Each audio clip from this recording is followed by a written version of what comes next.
Hello प्यार बच्चों, Euler's institute के ऑनलाइन क्लास में एक बार फिर से आप सभी का स्वागत है।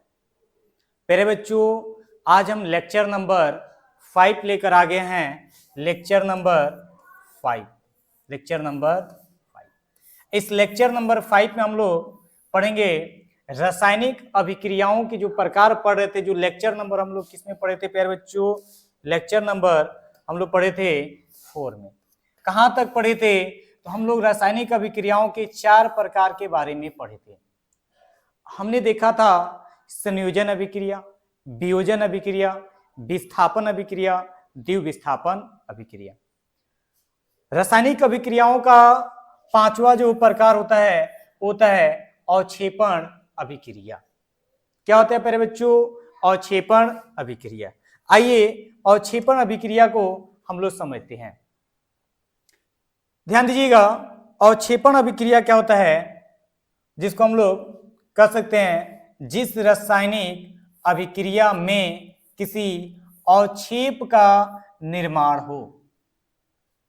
अगर कोई रासायनिक अभिक्रिया हो रही है और उसमें किसी अवक्षेप का निर्माण हो रही है तो ध्यान दीजिएगा, उसे हम लोग कहते हैं अवक्षेपण अभिक्रिया।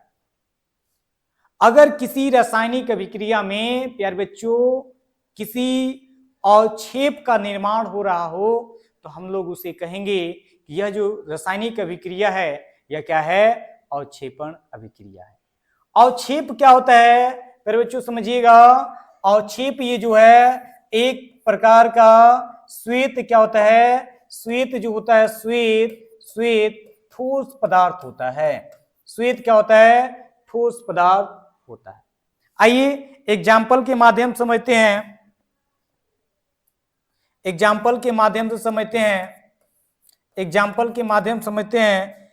हम ले लेते हैं एक पदार्थ NaCl। थोड़ा और इधर लिखते हैं, ध्यान दीजिएगा। एग्जाम्पल ले रहे हैं Na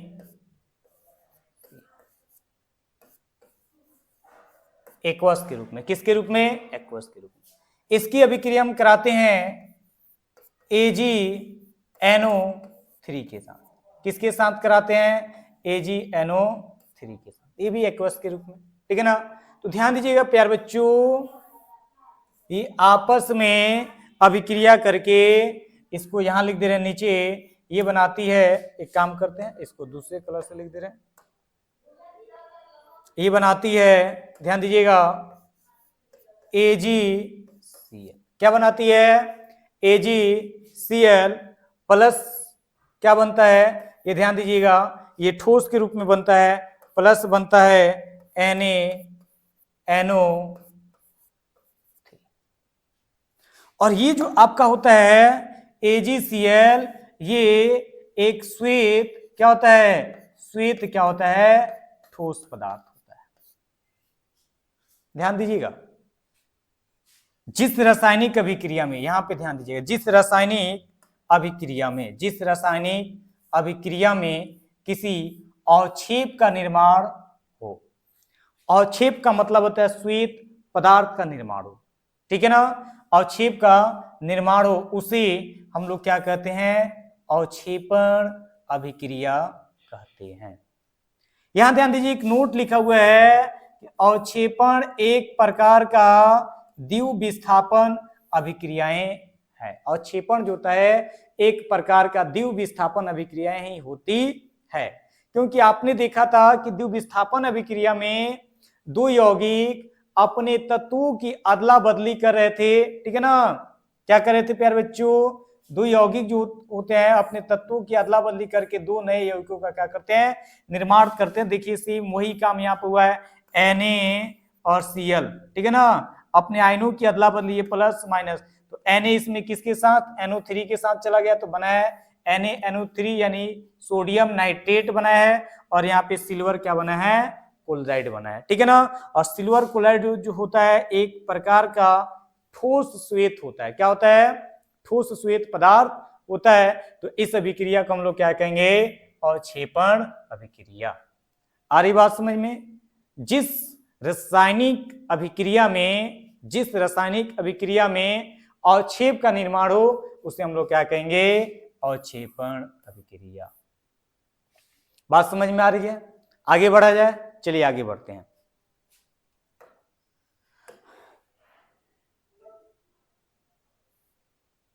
अगला है, ध्यान दीजिएगा प्यारे बच्चों, अगला जो प्रकार है वो है उष्मा शोषी अभिक्रिया। क्या है? उष्मा शोषी अभिक्रिया।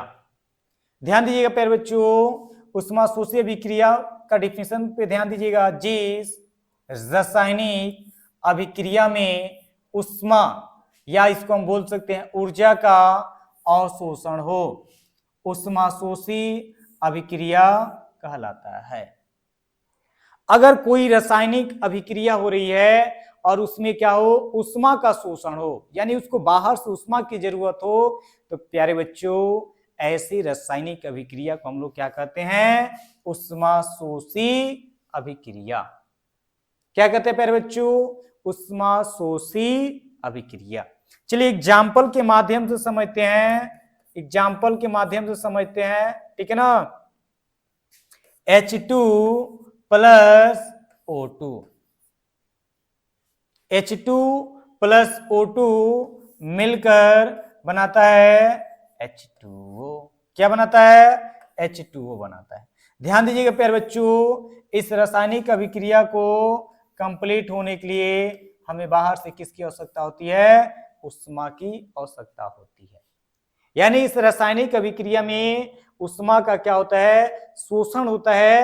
यानी जब ये आपस में क्रिया करते हैं तो बाहर से उष्मा को क्या करते हैं? अवशोषित करते हैं।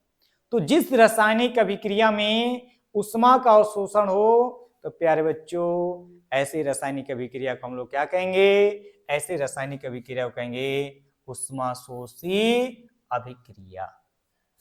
आ रही बात समझ में? फिर समझिएगा, जिस रासायनिक अभिक्रिया में बाहर से उष्मा की आवश्यकता होती है उसे हम लोग कहेंगे उष्मा शोषी अभिक्रिया। चलिए आगे बढ़ते हैं। ये था आपका प्रकार नंबर 6। नेक्स्ट देखते हैं, अगले प्रकार की ओर बढ़ते हैं।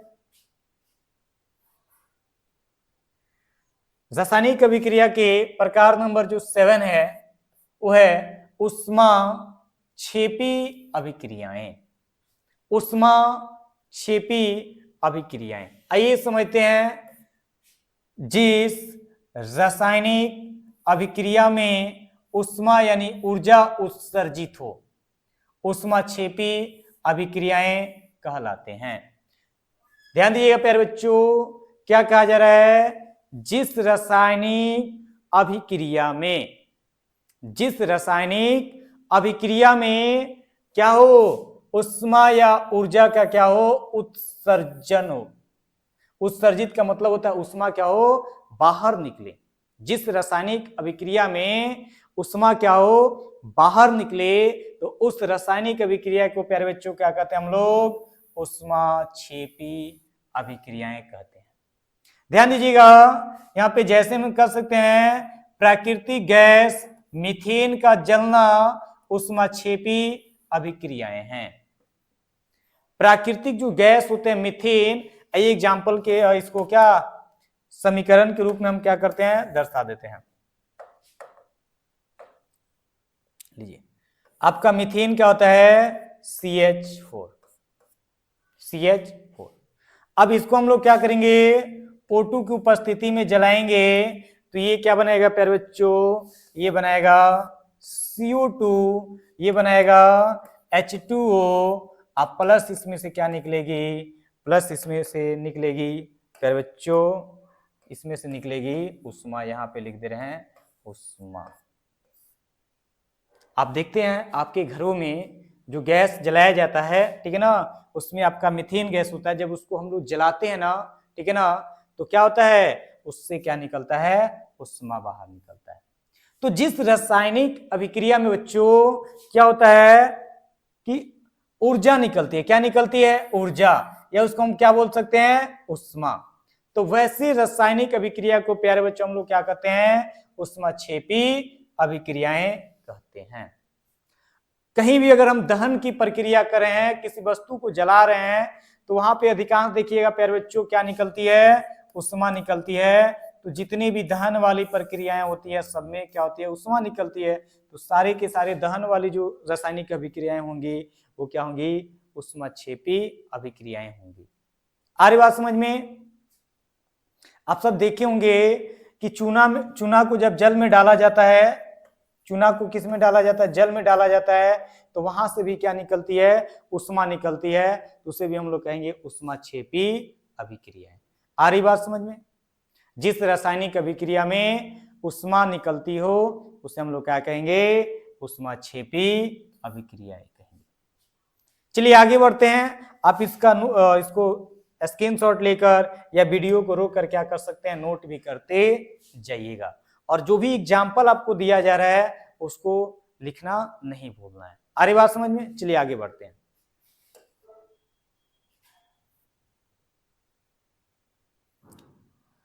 थोड़ा सा ध्यान दीजिएगा, एक नोट है, ध्यान दीजिएगा। करे श्वसन की क्रिया भी उष्माक्षेपी अभिक्रिया है। अक्सर एग्जाम में पूछ देता है कि श्वसन की क्रिया किस प्रकार की रासायनिक अभिक्रिया है। तो ध्यान रखिएगा प्यारे बच्चों, का कहिएगा श्वसन की जो क्रिया है एक उष्माक्षेपी रासायनिक अभिक्रिया है। अब क्यों है, यहां देखिएगा क्यों है। तो क्योंकि भोजन में कार्बोहाइड्रेट होता है, कार्बोहाइड्रेट के टूटने से, भोजन में क्या होता है प्यारे बच्चों, कार्बोहाइड्रेट होता है, कार्बोहाइड्रेट के टूटने से ग्लूकोज बनता है। ग्लूकोज हमारे कोशिकाओं में उपस्थित ऑक्सीजन से मिलकर हमें ऊर्जा प्रदान करती है। इस अभिक्रिया को श्वसन अभिक्रिया कहते हैं। ध्यान दीजिएगा, ये जो अभिक्रियाएं होती है, जो ग्लूकोज होते हैं, ठीक है ना, वो ऑक्सीजन से मिलकर, ठीक है ना, क्या करते हैं, जो हम लोग जो सांस लेते हैं, तो ये ऑक्सीजन जो हमारे शरीर के अंदर जाता है, कोशिकाओं में जो नसों के माध्यम से, नसों में क्या होता है आपका ग्लूकोज होता है, क्या होता है, उसमें ऑक्सीजन भी जाता है, और ये दोनों आपस में अभिक्रिया करके क्या करते हैं, वहां से उष्मा का क्या करते हैं, उत्सर्जन करते हैं।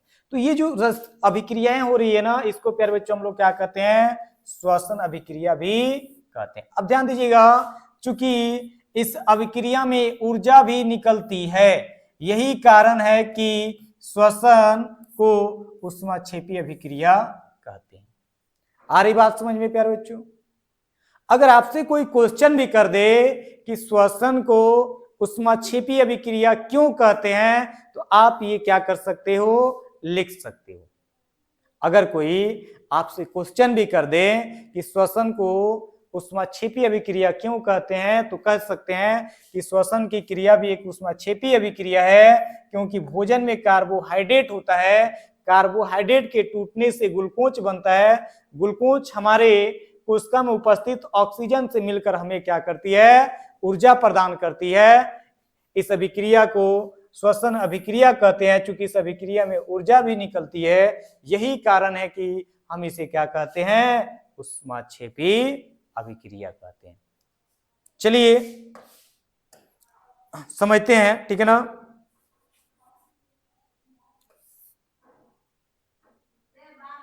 C6H12O6 ये क्या होता है, ग्लूकोज का सूत्र होता है। ये किसके साथ, ऑक्सीजन के साथ क्या करती है, अभिक्रिया करती है और बनाती है CO2 प्लस H2O। अब प्लस इससे क्या मिलती है, ऊर्जा कर सकते हैं, क्या कर सकते हैं, इससे मिलती है हमें, इसको बैलेंस कर सकते हैं, 6 से इंटू करके इसको हम लोग क्या कर सकते हैं, बैलेंस कर सकते हैं। आ रही बात समझ में? ये ग्लूकोज होता है, ये किसके साथ, ऑक्सीजन के साथ क्रिया करता है, बनाता है CO2, बनाता है H2O, और साथ में क्या निकलता है, ऊर्जा निकलता है। तो इसीलिए इस अभिक्रिया को हम लोग क्या कहेंगे, उष्माक्षेपी अभिक्रिया। और ये किस प्रकार का अभिक्रिया है? तो ये है श्वसन अभिक्रिया। श्वसन अभिक्रिया में होता क्या है? ग्लूकोज जो होता है ऑक्सीजन से अभिक्रिया करता है और बनाता है कार्बन डाइऑक्साइड, बनाता है जल और साथ में निकालता है ऊर्जा। आ रही बात समझ में? चलिए आगे बढ़ते हैं।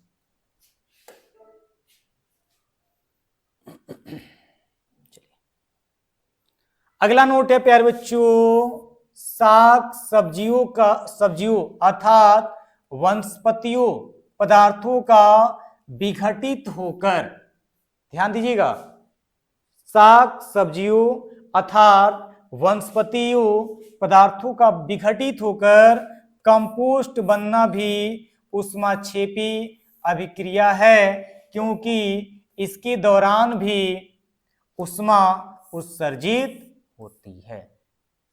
मेरे बच्चों, हम लोग डेली जो भोजन हमारे घर बनता है तो उसमें कोई हरा सब्जी आता है, जैसे आपके घर गोभी आता है तो गोभी में नीचे जो उसका क्या जो पत्ता होता है नीचे वाला, उसको हम लोग क्या करते हैं, छांट देते हैं।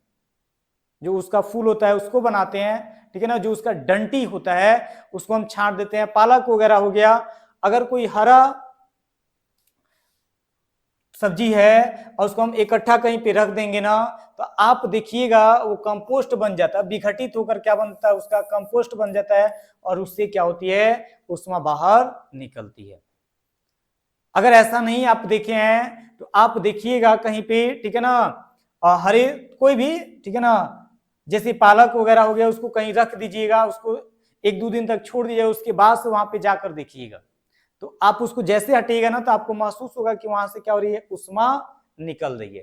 तो वही कहा गया है, साग सब्जियों अर्थात वनस्पतियों पदार्थों का विघटित होकर कंपोस्ट बनना भी ऊष्माक्षेपी अभिक्रिया है, क्योंकि इसके दौरान भी क्या होती है, ऊष्मा उत्सर्जित होती है। आ रही बात समझ में? चलिए आगे बढ़ते हैं। ये सब आपको याद रखना है, अक्सर एग्जाम में क्वेश्चन आ जाते हैं कि साग सब्जियों का विघटित होकर कंपोस्ट बनना किस प्रकार की रासायनिक अभिक्रियाएं हैं, तो क्या कहिएगा प्यारे बच्चों, ऊष्माक्षेपी अभिक्रिया। चलिए आगे बढ़ते हैं, ध्यान दीजिएगा। अगला है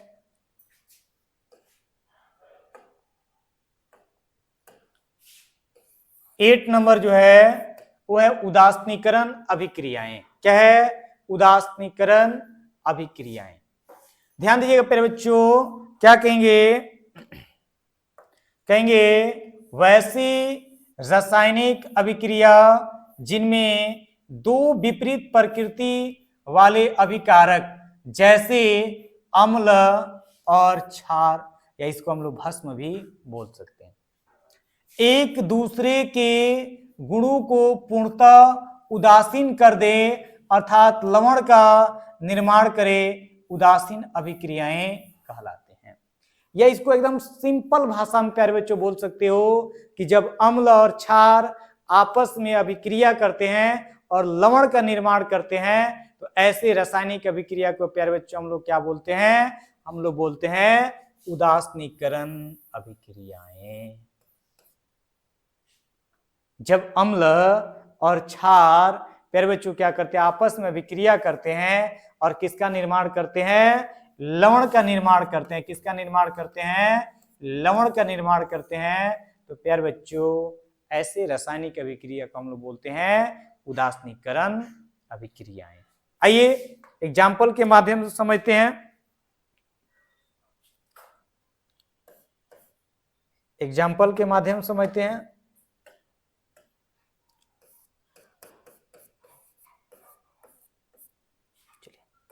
NaOH सोडियम हाइड्रोक्साइड क्या है प्यारे बच्चों, एक प्रकार का क्षार है। क्या है, एक प्रकार का क्षार। हम ले रहे हैं HCl। क्या ले रहे हैं, HCl। ये क्या है, आपका अम्ल है। ये दोनों जब आपस में क्या करती है प्यारे बच्चों, क्रिया करती है तो ये बनाती है NaCl। क्या बनाती है, NaCl, जो कि आपका क्या है, लवण है, प्लस ये क्या बनाती है, H2O बनाती है। ध्यान दीजिएगा, यहां पे हम देख सकते हैं कि आपका NaOH क्या है, क्षार है। क्या है? क्षार है। NaOH क्या है? क्षार है। HCl आपका क्या है? अम्ल है। क्या है प्यारे बच्चों? अम्ल है। और ये दोनों अम्ल यानी अम्ल और क्षार आपस में क्रिया करके क्या बना दिए? यहां देख सकते हैं, ये है आपका लवण, सोडियम क्लोराइड, ठीक है ना। और साथ में प्यारे बच्चों क्या होता है? जल का भी निर्माण। तो जिस रासायनिक अभिक्रिया में अम्ल और क्षार आपस में क्रिया करके क्या कर दें? लवण का निर्माण कर लें, तो ऐसी रासायनिक अभिक्रियाओं को प्यारे बच्चों हम लोग क्या कहते हैं? हम लोग कहते हैं उदासीनीकरण अभिक्रियाएं। और एग्जाम्पल ले ले, चलिए आप लोग और बुक में से आप अपने पास बुक रखिए और बुक में और भी सारा क्या कीजिए, एग्जाम्पल को देखिए और उसको समझने का प्रयास कीजिए, तब आपका पढ़ाई जो होगा और बेटर होगा। आवाज समझ में? चलिए आगे बढ़ते हैं।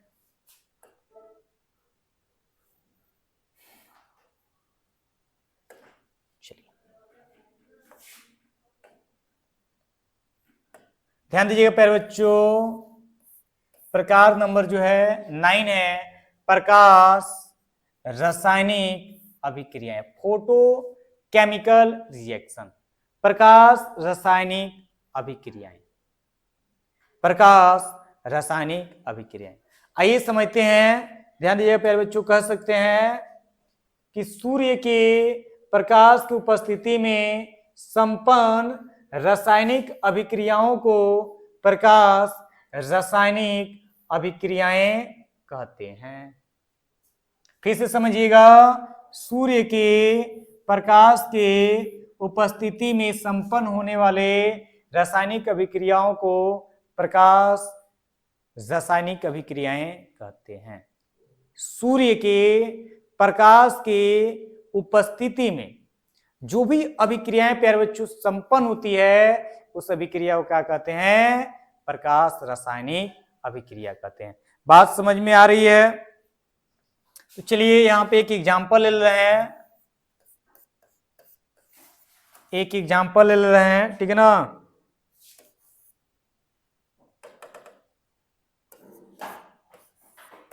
AgCl, सिल्वर क्लोराइड जो होता है सूर्य के प्रकाश की उपस्थिति में, किसकी उपस्थिति में?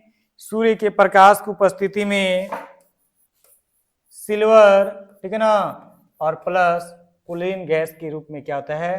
टूट जाता है। बैलेंस यहां पे कर सकते हैं। या आपका AgBr, चलिए AgBr जो होता है किसकी उपस्थिति में? सूर्य के प्रकाश की उपस्थिति में ये क्या होता है? Ag प्लस Br2 में क्या होता है? टूट जाता है। आ रही बात समझ में? तो यहां पे हम कह सकते हैं कि प्रकाश रासायनिक जो अभिक्रियाएं हैं वो सूर्य के प्रकाश की उपस्थिति में क्या होती है? संपन्न होती है। तो प्यारे बच्चों आज के लिए इतना ही रहने देते हैं। अभी और भी रासायनिक अभिक्रियाओं के प्रकार है। अब दो और प्रकार को हम लोग को पढ़ना है, उपचयन और अपचयन। अब उसको इस वीडियो में इसलिए नहीं बना रहे हैं कि वीडियो लंबा हो जाएगा, तो अगले वीडियो में हम मात्र दो और बचा हुआ उसको पढ़ेंगे, उपचयन और अपचयन अभिक्रियाएं। तो आज के लिए इतना रहने देते हैं, ठीक है ना। मिलते हैं अगले क्लास में। तो आज के लिए डेट्स ऑल।